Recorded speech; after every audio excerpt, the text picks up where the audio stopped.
Sometimes, okay. But I'll mostly talk to you. Perfect. Good afternoon. Welcome to the DuPont Cast, the weekly broadcast on Facebook Live by DuPont Registry Tampa Bay here at what Mr. Tom DuPont likes to call the world headquarters of DuPont Registry Tampa Bay up on Ulmerton in Clearwater in beautiful, sunny, somewhat cold, but probably warmer than some places you are, Florida. So, and speaking of sunny Florida, we have with us a special guest who's going to tell us about one of the most exciting events really that happens in the season coming up here in springtime Florida, and that's the Valspar Championship. And we did a story about it, and I interviewed you for our magazine, which is this one on newsstands and in maybe mailboxes and coffee tables near you. Our real estate issue, but there's lots more in it, like this story about the Valspar Championship. And now I will confess from the start, and I did tell you that when I talked to you, I don't know a lot about golf. It's pretty to watch. I like to see the ball go in and stuff, but I didn't know that much about Valspar either. And there's so much I learned and so many reasons that even people who don't like golf would like to go to the Valspar Championship and should. And I listed some of those reasons in the issue, but we're going to talk a little bit in person with you now to see what you can tell us about the championship that people might not know. And I know that one of the most important things, Tracy West is the tournament director for Valspar Championship, is that it's for charity. Absolutely. Mm-hmm. So the tournament and all PGA Tour events, or most all, mm-hmm. are owned by a 501c3 of some sort, so some host organization. So the PGA Tour grants the rights to a local 501c3 to host a PGA Tour event in their region. Mm-hmm. So for us, it's Copperhead Charities. Right. So Copperhead Charities has been in existence for over 40 years, putting on professional golf in this area. And all the proceeds, once all the expenses are paid, are donated out to charity. So it's a lot of money. Yeah, we've been very fortunate to give over $43 million into the local economy and different, over probably about 120 charities over the 40-year really period. Amazing. So it's not only beneficial and benefits a lot of worthy organizations in the area, mm-hmm. But it's the economic impact too. Yes. It develops. That was an interesting figure. That was one of the top 10 things that I listed too, which was calculated, but what, MoMA School of Business, was it? But USF? Yeah, absolutely. That it was 51 million each year yeah. pumped into the local economy? Absolutely, and that's everything from, all the expenditures that we're doing as a tournament mm-hmm. Locally to the multipliers that are happening to the room nights. We're generating over 20,000 room nights into the Pinellas and Hillsborough area each year. And international exposure, which is good for our local tourist pocketbook. And maybe more than ever last year, Valspar hit the map when Tiger Woods made an amazing comeback and just barely missed winning and came in second, correct? Yeah, absolutely. We're not sure whether he's going to be able to do it this year. That hasn't been established, but tell me about how what last year's tournament meant for Valspar. Yeah, it was terrific, right? We've had, actually, since Valspar became our title sponsor, we've really had a steady increase in the number of spectators, the number of sponsors, the charitable dollars we've been able to generate. So the tournament's really come a long way, and a long way in a short period over the last 5 years. Really have grown a lot. And those 5 years have been your tenure as... but it's also Valspar as title sponsor, so we're very fortunate to have them as a title sponsor, and they really give us the leeway and the creativity to do a lot of fun things at the tournament, which I'm sure we'll get into, all the fan enhancements and things that we do. But the icing on the cake last year was no question Tiger playing. Our field has always been strong, but it's been particularly strong the last several years. And when he committed, there's no question. I mean, people use the term, he hasn't moved the needle, he is the needle. I'm not sure what that always means, quite frankly. It's kind of cliche. But there is no question that no one drives a tournament like he does. So we were very fortunate to have him last year. as you said, if we get them back this year, super. We'll be so happy for the fans in the Tampa Bay region and really, throughout the country that come and watch the tournament. But if he doesn't play, we have 144 of the world's finest golfers here to come out and watch. So I think our fans realize, hey, we're coming out to the tournament regardless of the field, because there is a great collection of PGA Tour pros here. And one thing that I thought was really interesting, as a novice to this, I see golf on TV and I see these hordes of people on either side of the fairway and think, well, how do these people see anything? And you corrected my misconception about that a little bit. Yeah, absolutely. Well, first off, professional golf is a great opportunity to be close to athletes. You really don't get that in any other sport. Mm-hmm. You're usually in a seat in a stadium somewhere, mm-hmm. right? So to get along the rope line and be able to see these players, yeah, boy, we've got 18 holes of golf. 18 holes of real estate, if you will, at Ennisbrook. And so there's really every opportunity to see the players that you want to see.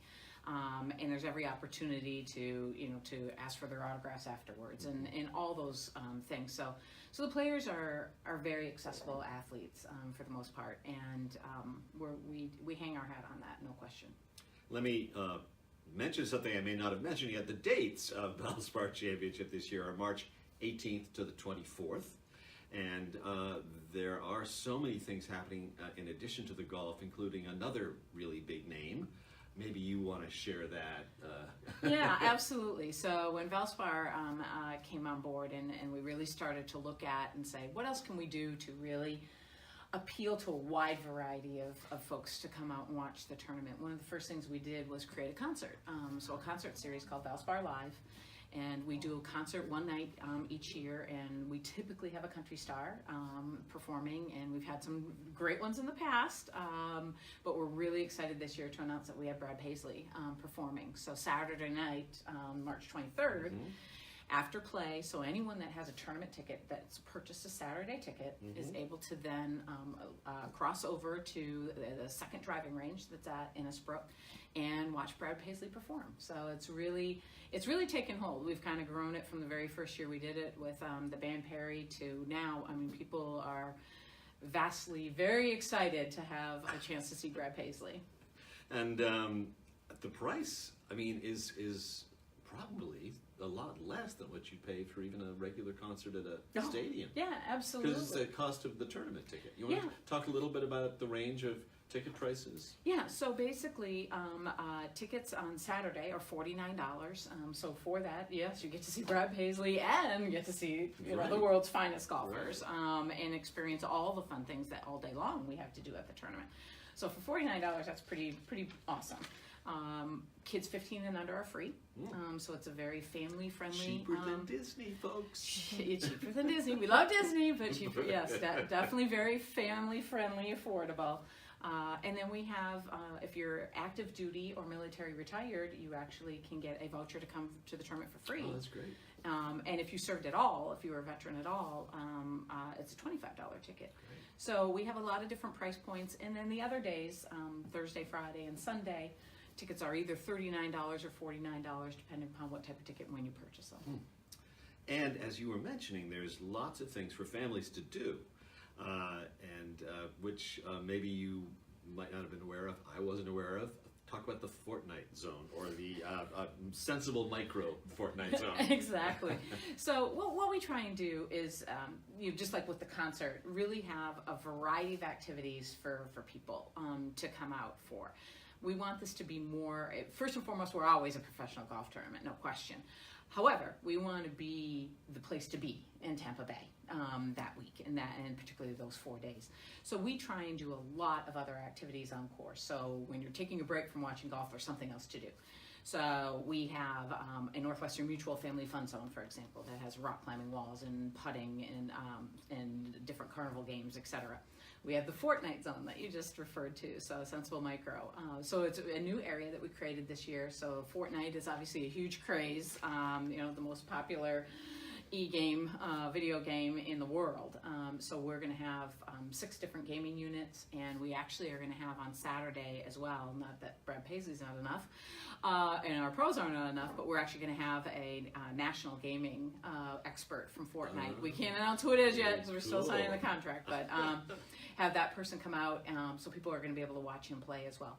So basically 2 kind of fun things, activities from that standpoint. And then you have the Chill Lounge. We have the Chill Lounge, so that's new this year. Publix is helping us put that on. So basically it's going to be a expanded concession area that will then have a lot of seating that at night, on Thursday and Friday nights, we're going to stay open late. So once play's done, we're going to keep the course open for another couple hours. And the furniture lights up. It's LED furniture. So there's been chill lounges throughout St. Pete before. Yeah. So Rainer and his team. So we're bringing his furniture. It will all light up. And we're going to do a silent disco. Do you know what a silent disco is? I do. Explain it. So a silent disco, we're going to have 500 headsets. And basically they look like Beats headphones, and you can listen to 3 different channels. So I can be listening to country, for example, while you're listening to rap. And we can still dance together. Absolutely, and we can still dance together, and it's very comical because I'm sure we're both tremendous dancers. Oh, yes. But when we're dancing to different music and different beats, when people are watching, it looks pretty funny. So we're going to keep the course open for a couple hours. Is there any chance that we could do silent disco with, say, Rory McIlroy? I will invite. I highly doubt it. We will let the pros know that it's happening. But let them embarrass themselves on social media. Exactly. I wouldn't. Sure, they'll rush to that. Yeah, I don't want to count on any of them coming down for that. But that's just an example of a couple different things. We do a lot with food. So a lot of foodie experiences. So we've got a wine garden that Josh Sellers helps us with. So all different wines and wine tasting. We've got craft beers. So obviously Michelob Ultra is our beer, but a lot of different craft beers and so forth, along with Michelob Ultra out at the course. A lot of different foods. So it's not just the standard concession fare. I mean, certainly we have hamburgers and hot dogs and cheeseburgers and the like, but we've got a lot of variety of food in our concessions and at Frenchie's, on our pool deck. So lots of different things for people to do. Now, one of the things interesting in talking to you, I thought, was your odyssey to get to the position where you are. Part of it was your interest in doing work that helped charities, but another part of it was interesting is that you are one of the few female tournament directors on the PGA Tour, correct? And your sister is as well in the upper leadership of the tour. What's that like for you? I mean, is it? I mean, you're married to a golf pro. I am. Yes, so you're perfectly embedded in the world here. But it's still such a rarity is interesting. Yeah, it is. No question. Golf's my life. I mean, I'm surrounded by golf in every facet, which is fine. I love the game. I love what the game does for charity. No question. You can add up what all the other professional sports do each year in charity, and it will not equal what the PGA Tour does. Between the different PGA Tour events, what they generate, what the tour gives back, all the players that do additional, charitable works on their own. It's really something very exciting to be a part of. And yeah, it started off early in my career. I actually started when I was working for a Fortune 500 company, started volunteering at a senior PGA Tour event, so I'm aging myself. I've been doing this for 30 years. Volunteered at a senior PGA event and was able to parlay that into a career, and I've been doing golf pretty much ever since. But yeah, there's a lot of females that are involved with the PGA Tour and in management of PGA Tour events, but there's not that many of us there's only a handful, less than a handful, that are PGA Tour tournament directors, and I was one of the first. So it's I give a lot of credit to Valspar, a lot of credit to Hollis Kavner, who's the CEO of our company and I'm a partner with, for really kind of bringing me along and having faith that I can manage a PGA Tour event, and I've got a great team.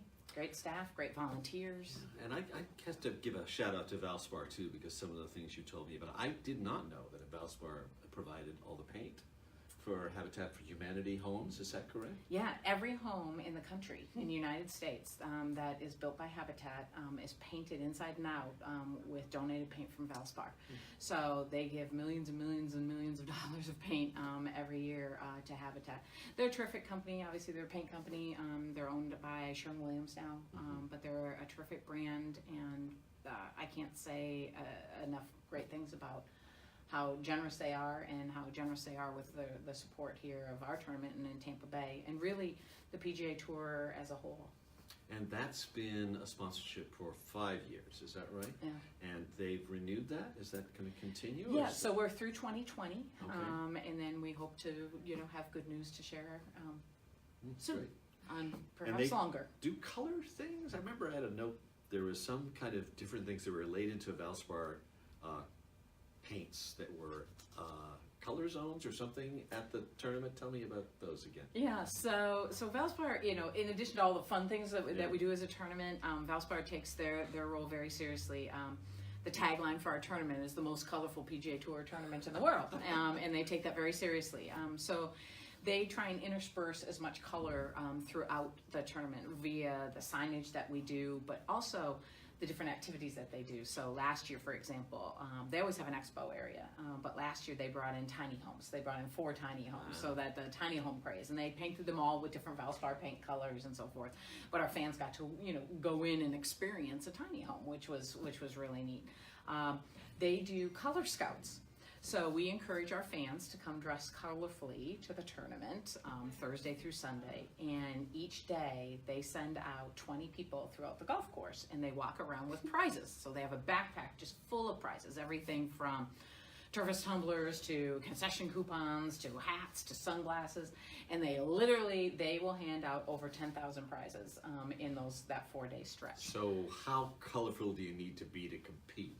Well, you and I right now would not qualify. We would not. We need to add a little bit of red, some orange, bling or something. Yes, some bling. Have you seen people really go all the way? Oh with yeah, this? absolutely. And it doesn't have to be like loudmouth Right. gear to that extreme. But we have people that do come dressed that way. Absolutely. So those are just a couple examples of the things that they do. But they really try and have a lot of social areas on the course. So for example, building unique, huge big frames that people can stand in and take their picture. Lots of unique backdrops that people can use to really highlight that they were at the tournament and so forth. So they're very forward thinking, trying to say, hey, how do we make this fun? Yeah. How do we make sure that the golf tournament is fun? Well, I have to say that was one of the pleasant surprises I had in talking to Tracy about this tournament, is that it sounded like a whole lot of fun. I mean, for anybody. And let me just reiterate what we're talking about is the Valspar Championship, which is March 18th to the 24th at the Innisbrook Golf Course Resort. Is that the proper name for it? Innisbrook Resort. And at the Copperhead course at Innisbrook, which is their most storied course, I'd say, and a beautiful place as well to be. Just to walk around in addition to watching really famous golfers play their game. So, somebody wants to reserve tickets now, what would they do? Where do they go? Yeah, tickets are on sale. They would go to valsparchampionship.com if they want to order them online. Or if they don't want to order them online, they can go to their local Publix, and they're on sale in Publix starting next week, basically in February. And or if they want Hooters Owl's Nest tickets, which we didn't talk about our Owl's Nest, we can talk about that for a second. They can actually go to their local Hooters and buy tickets there. So there's What's basically the Hooters Owl's Nest? Yeah, so that's kind of our extra fun area at the tournament. So basically, we take our 12th green and 13th tee. And the hospitality that's built there, so the chalets that are built there, is called the Owl's Nest. So it's a special ticket to get in. It includes all you can drink beer and a boat of Hooters famous wings. And it's I don't want to say it's a rowdy spot, but it's definitely a happening spot. Okay. And it's just a really fun Lively. hole. It's lively. It's a fun hole to watch golf. So folks can go to their local Hooters and buy tickets into that area. So you're in the Owl's Nest. You can watch the game from there. Well, they'll see the 12th hole, and then Okay. they can turn around and see the 13th tee while it's situated. So they basically can see a couple That's cool. balls. Or there are probably plenty of TVs too. Yes, we have plenty of TVs, no question. And you can volunteer, right, for this tournament? And that also costs a little money, but tell me about that. Yeah, it does.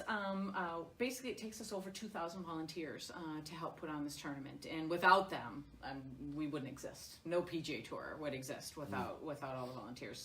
So a huge shout out to our Valspar team of volunteers that help us, and they can do everything from marshaling, so basically making sure that the crowd is safe and in the proper spots, not going into the fairways, to scoring, to transportation, That's a big responsibility. Yeah, absolutely. To transportation, where they pick up the pros at the airport, to working at the Mission Gate scanning tickets, and a wide variety past that. But we do need volunteers. Folks, they do pay. They pay $65 to volunteer. But for that, they get a shirt and a hat, and the whole 4 badges, days, some right? tickets, some extra tickets for themselves, For the entire their friends and 4 family. day. Yeah, they get badges for themselves for all the time. So really, it actually is a very good value from that perspective. That sounds like fun. And I guess you have to vet people if they're going to be doing the scoring. Don't they have to? They're have to trained. take a test or something. They are trained, particularly the scoring, because the scoring is so important. Obviously, to make sure that we get it right, but what they're doing live feeds into what NBC is broadcasting throughout the world from a scoring perspective. So they really need to get it right. So they're put through a good hour-long training with the PGA Tour and the PGA Tour scoring staff. So just to make sure they know what they're doing. Don't get any of those people who maybe used to be refs for the yeah, maybe not so much. Yeah. Let me. I guess something else I wanted to ask you about here. The autographs that you talked about. How does that work? I mean, how many golfers actually make themselves available to meet after? Almost all do. I mean, in any given point in time, someone's had a bad round, a bad day, so, you can't, you can't always promise it. But basically, the 144 golfers that are in our field are usually pretty good about it. Not during the round, because obviously they're focusing and that's their job. But afterwards, so once they leave the scoring area, we have an autograph alley, and folks wait there and they come out and they'll sign. Some will sign for 5-10 minutes, some will sign for 20 minutes. I mean, it really just kind of depends. So if there's a particular golfer you're after, in all likelihood you're probably going to be able to get their autograph. Tiger withstanding. That might be the Tiger exception. He does sign a lot, but he probably can't sign everybody. Yeah, he knows you're going to take it and sell it. So watch yourself. What happens at the Valspar Championship and your own position the rest of the year? Yeah. Most of it you're planning, I'm sure, but... Yeah, great question. I mean, really throughout my, career, if I've been asked once, I've been asked, 500,000 times, well, what do you do the other, 52 or 51 weeks out of the year? You must work about a month, maybe? No, these are big businesses. They take, it takes all year round. And our staff, our team all year to plan this. How many people on your staff? We've got 10 full-time, 2 part-time contractors, and then in any given point in time between 2 and 8 full-time interns. So it takes, and then obviously all the volunteers. We also have a very dedicated group of committee chair people. There's over 40 of them and over 18 hole captains, and they really work throughout the year. They're not just volunteering tournament week. What's a hole captain do? So they're scheduling all the marshals on their particular hole. So they're really helping us recruit those marshals, assign those marshals, train those marshals. So they're that group of volunteers, let's say 60, 65 people, are really helping us throughout the year as well. So it's a big operation to put a tournament on. You've got over 100,000, 150,000 people coming. We are very fortunate to have a great group of sponsors past Valspar. So we've got over 250 corporations in the Tampa Bay region, and some from without, throughout the world, really. We actually have sponsors from China, from Korea, be a part of this. So it takes a long time to organize everybody and get this tournament put together. So Besides focusing on this, we do manage a couple other PGA Tour events. So the Wells Fargo Championship in Charlotte, the 3M Open in Minneapolis. And your company's name is? Pro Links Sports. Okay. So yeah, so we manage multiple events. So I'm involved to some degree in all of those. I see, but this is your baby, essentially. This is my baby. And you live in Pinellas? Yep, in Palm Harbor. In Palm Harbor. Oh, you're right close to the shop. I like a nice short commute. And do you golf much yourself? I do. I am not a great golfer, but I'm not thoroughly embarrassing most of the time. Okay. I can go out with our sponsors and usually not thoroughly embarrass myself. Well, your husband is a pro, so he is, but he's mortified when I say that I'm a golfer because he is a pro, and then he always asks me, please don't tell people what I do for a living because if I have a bad round, then so I actually don't go to him for. Sorry, I didn't mean to. Marital strife there. But yes, I do golf and I love it. It's a fantastic game.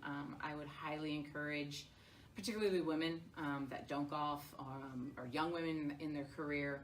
There's no question, not only in this career, but there was a time for 6 years where I didn't work in professional golf. Being able to golf as a woman in the business world is so important. And I can cite multiple times where it helped me in my career that I was able to, go and golf and be included in those sorts of conversations and in the networking that happens. So I can't express enough how women should really take up the game. Interesting. And one thing we should note is that if you go to Valspar, you just might be on TV because it's not just on NBC, it's on the Golf Channel and it's broadcast 226 countries. So yeah, it's definitely, obviously it's broadcast, throughout the United States. Yes, right. On the Golf Channel and NBC. But that coverage is picked up in over 226 countries throughout the world. And that's one of the nice things that when the Firestone Grand Prix happens, and I live in St. Petersburg, and I'm thinking, oh, look, that's my city. And my father once called me and said, I think I saw your town on TV. And the same thing happens, I think, with Innisbrook and with Valspar. People are reminded, as we need to remind them frequently, what a beautiful place we live in. Absolutely. And where great things happen, like this. Absolutely. Is there anything else you want to tell us about the championship? Yeah, I think just for the most part, how important it is for the community and for the community to come out and support. And I think we've hopefully tried to demonstrate that there's something for everybody, to do and to come out multiple times. And, the more, these guys like to play in front of people. They like a big crowd. That is one of the things that they look at, when they're trying to decide where they play. They're independent contractors. This isn't a team sport. I'm not I'm not one of the team. I'm not a team. I'm not the Bucks who I know. Okay, who's on my team, right? We have to recruit these players to come and play. And one of the things, they look at many different things, right? But one of the things that they look at is, are we playing in front of people? Does the community care? Yes, I think that's a question that's occurred to other teams in the area, Yeah, and exactly, absolutely, it's important. So we hope people, continue to come out and support, and we just thank everyone that does, and all our sponsors. And you're doing it for a great cause. I mean, you heard the money. I mean, it was made more than $41 million since it was founded in 1977, back when it was a combined PGA LPGA event long before Valspar got involved in it, and this brings in a lot of attention to our area and a lot of income too. So it's definitely worth putting in your calendar, March 18th to the 24th, ValsparChampionship.com, and you can find out more about it in this issue of DuPont Registry Tampa Bay. And at DuPontRegistryTampaBay.com, the story is live now.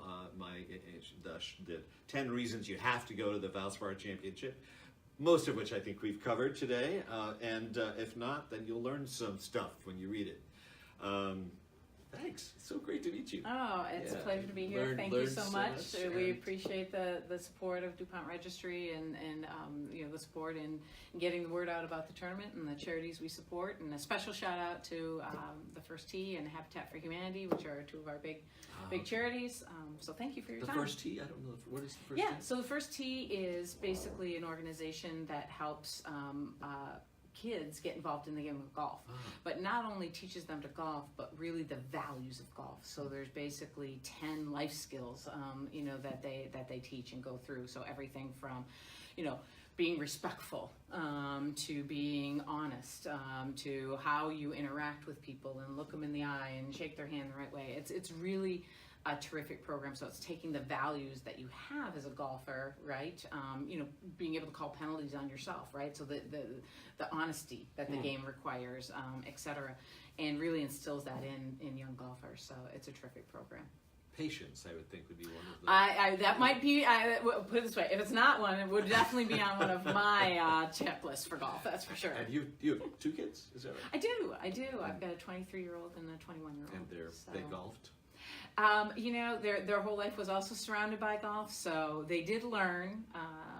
It's not their driving passion yet. Maybe it will be at some point, but they like to go out and play 9 holes every once in a while. Driving passion. I like that. Yeah, exactly. No pun. No pun intended. But we made one anyway. So, hey, go explore your own driving passions at the Valspar Championship in March. It's been great talking to Tracy West, the tournament director, and thanks for joining us on the podcast. See you next week.